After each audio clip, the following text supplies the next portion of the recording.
Sir, संबल विधानसभा पर 6 मार्च से विधायक रहे हैं नवाब साहब। कितना बदला उन्होंने संबल को और क्या क्या बेसिक जरूरत थी जो नहीं पूरी कर सके? देखिए, संबल को तो इतना बदला कि संबल जो है एक तरीके से उन्होंने बैठा दिया और संबल का हाल ऐसा हो गया कि यहाँ पर जो अधिकारी पहले आने के लिए इच्छुक हुआ करते थे वो अधिकारी संबल के नाम से भागने लगे।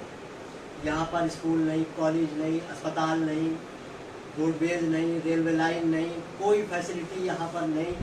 तो यहाँ पर कोई भी आने के लिए क्यों तैयार नहीं। यहाँ की सड़कों की हालत ऐसी हो गई कि सड़क पे आप कुछ सड़कें ऐसी हैं कि तालाब की तरह उन्होंने बनाया हुआ है। लोग उस तरफ से निकलना उन्होंने छोड़ दिया, दूसरी तरफ से निकलेंगे वो इससे ज़्यादा बुरा, तीसरी जगह से निकलेंगे वो उससे ज़्यादा बुरा। लोगों के मकान गिरते हैं, लोग अपने मकानों में, बहुत सारे लोगों की मौतें हो चुकी हैं, किसी का बहुत बड़े नुकसान लोगों के हो चुके हैं। तो ऐसी कंडीशन में आप समझ लीजिए कि शहर की हालत बद से बदतर इन 30-50 साल में कर दी गई। डेवलपमेंट की अगर हम बात करें तो विधानसभा क्षेत्र में कितना विकास हुआ सर आपके? सर, विकास क्या हुआ? विकास के नाम पे तो संबल ज़ीरो है और यहाँ के जो नेता है वो संबल के ऊपर एक तरीके से देखा जाए तो कलंक है। वो कलंक साबित हुए हैं। उन्होंने कभी कुछ करने की न कोशिश की है, न संबल वालों के वो हुए हैं, न होंगे भी नहीं कभी। क्योंकि जब इतना अच्छा मौका, इतना अच्छा टाइम उन लोगों को मिला कि कैबिनेट मंत्री यहाँ पर रहने के बावजूद वो कुछ नहीं कर पाए, तो इसके अलावा तो फिर अब इंतज़ार मुख्यमंत्री बनने का है। अब यहाँ की जनता इस इंतज़ार में रहेगी कि कभी यहाँ के जो नेता हैं वो मुख्यमंत्री बनेंगे, तब जाकर हो सकता है विकास हो जाए। संबल की कुछ तस्वीरें हमने ली हैं सर। संबल का वोल्टेज बारिश के दिन डूब जाता है और लोगों ने कहा है कि संबल का जो अस्पताल है वो रेफर सेंटर है। 100% रेफर सेंटर है। रेफर सेंटर में भी कोई बैठा हुआ तो मिले।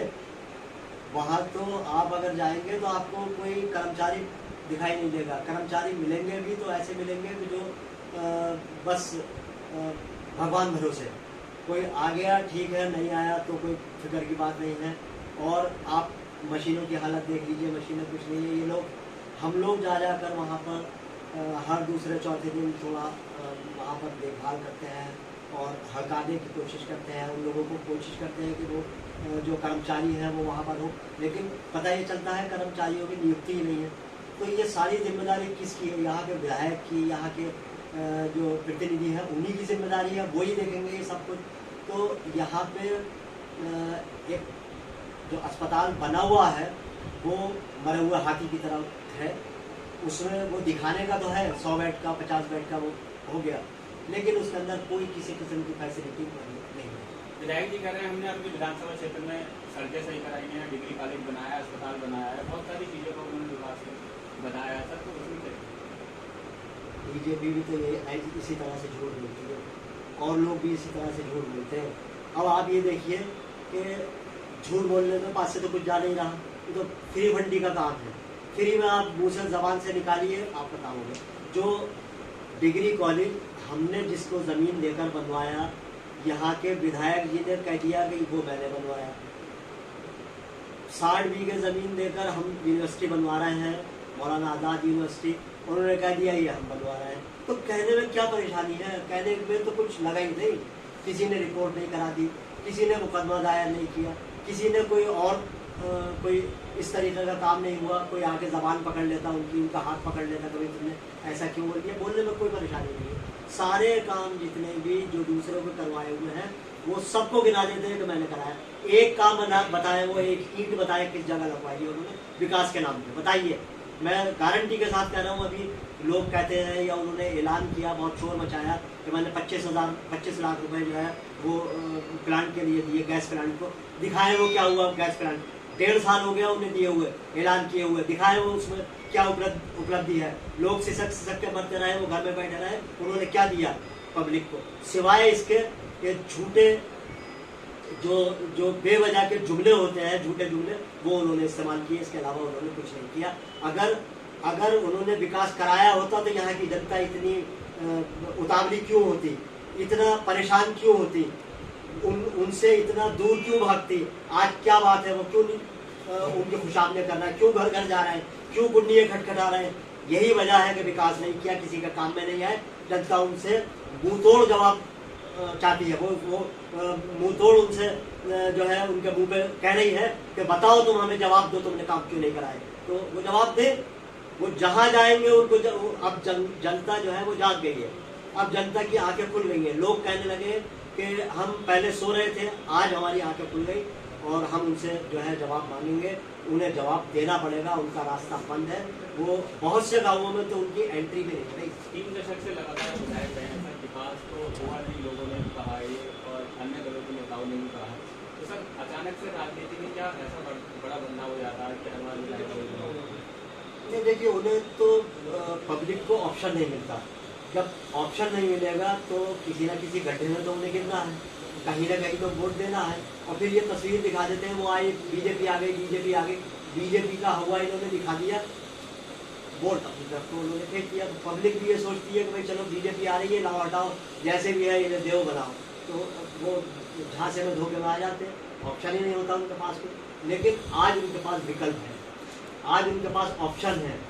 आज लोगों की आंखें खुल चुकी हैं और वो कहते हैं कि हमें विकास करने वाला आदमी चाहिए, हमें ऐसा आदमी चाहिए जिससे ये उम्मीद हो कि वो अपना पेट न भर कर जनता का पेट भरे, जनता के काम में आए। वो आदमी आए जो जनता के लिए पहले से कुछ काम करता चला आया।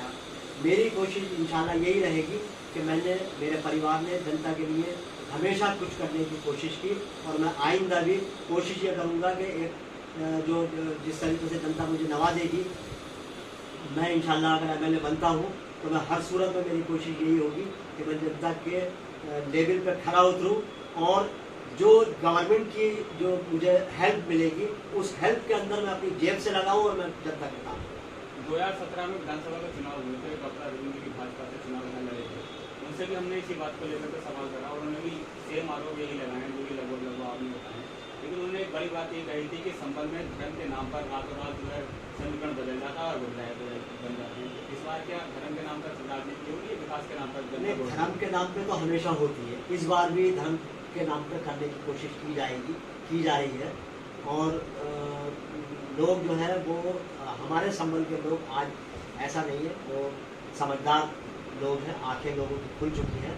वो किसी के बहलावे में, फुसलाए में, किसी किस्म के छलावे में आने के लिए वो तैयार नहीं है।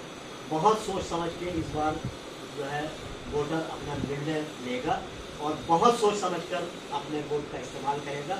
उनको होश आ गया है और जनता ये कह रही है इस बात को कि हम जो हमारे साथ में पहले हो चुका है धर्म के नाम पे या एक तस्वीर दिखाकर डरा कर कि ये भी हुआ था पिछली बार कि उन्होंने लोगों को डरा धमका दिए, कहा कि हुकूमत तो हमारी आ रही है, कहाँ जाओगे तुम, क्या करोगे। लोग उनके डर में आ गए और लोग डर में आने के बाद उन्होंने सपोर्ट किया, उन्होंने वोट उन्हें दिया। तो इस तरीके की जो बातें हैं वो जनता समझ गई कि देखो हुकूमत भी इनकी नहीं बनी, वोट भी हमसे धोखा दे के ले लिया और हमारा काम भी नहीं हुआ, विकास भी नहीं हुआ। तो कुल मिलाकर हमें धोखा ही धोखा मिला। इसलिए अब जो है जनता धोखा खाने के मूड में नहीं है, जनता हर सूरत में बदलाव चाहती है। AIMIM को चुनती है इस बार जनता, समाजवादी को नकार करके। तो आप अगर विधायक बनते हैं तो शहर के लिए क्या सबसे बड़ा काम है? मैं तो शहर के लिए, देखिए मैं जनता का हूँ, जनता मेरी है। जनता ने अगर मुझे सपोर्ट किया, जैसे जनता मुझे सपोर्ट कर रही है, मैं अपना दिल निकाल के इंशाल्लाह जनता के सामने रख दूँगा। मेरी भावनाएं जनता से जुड़ी हुई हैं, मेरी रूह के अंदर, मेरी नस के अंदर जनता की तकलीफ़ें हैं। जनता की तकलीफ़ों को मैं इंशाल्लाह सामने रख कर चलूँगा। जो जनता की ज़रूरत होगी उस जनता की ज़रूरत को हर सूरत में मैं प्रायोरिटी पे लेके उनके लिए काम करूँगा। मेरी पहली पसंद जो है वो एजुकेशन की है। मैं एजुकेशन जो है जनता को हर हाल में देना चाहता हूँ। मैं ये चाहता हूँ कि जनता को अगर मैंने एजुकेशन मेरे ज़रिए से मिल गई तो मैंने सब कुछ दिया।